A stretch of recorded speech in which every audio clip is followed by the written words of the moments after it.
ക്ഷേമ പെൻഷൻ തുക വീണ്ടും അനുവദിച്ചു. നിലവിൽ 6 മാസത്തെ തുകയാണ് വിതരണം ചെയ്യാനുള്ളത്. കേന്ദ്ര സർക്കാർ സംസ്ഥാന സർക്കാരിനോട് ഈ വർഷം 18,000 കോടി രൂപയുടെ കടമെടുക്കാൻ അനുമതി നൽകി. ഈ വർഷം സംസ്ഥാന സർക്കാർ 3,000 കോടി രൂപയാണ് കടമെടുത്തിരിക്കുന്നത്. അതിനു പുറമെയാണ് ഈ തുക കൂടെ അനുവദിച്ചിരിക്കുന്നത്. ഈ വർഷം 37,512 കോടി രൂപയാണ് കേരളത്തിന് കടമെടുക്കാൻ അനുമതിയുള്ളതെന്ന് കേന്ദ്രം അറിയിച്ചിരിക്കുന്നു. ഇപ്പോൾ അനുവദിച്ച തുകയിൽ സംസ്ഥാനം നേരത്തെ എടുത്ത 3,000 കോടി രൂപയുമടക്കം കടമെടുപ്പിന് അനുമതി ലഭിച്ച ആകെ തുക 21,253 കോടി രൂപയായി. 16,253 കോടി രൂപയുടെ കുറവ് സംബന്ധിച്ച് വ്യക്തത തേടി സംസ്ഥാനം കേന്ദ്രത്തെ സമീപിച്ചിരുന്നു.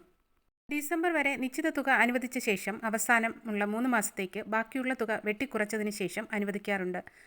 കടമെടുപ്പിന് അനുമതി തേടി സംസ്ഥാന സർക്കാർ 2 വട്ടം കത്തയച്ചിരുന്നു. അതിനു പിന്നാലെയാണ് ഇപ്പോൾ കേന്ദ്രത്തിന്റെ അറിയിപ്പ് ലഭിച്ചിരിക്കുന്നത്.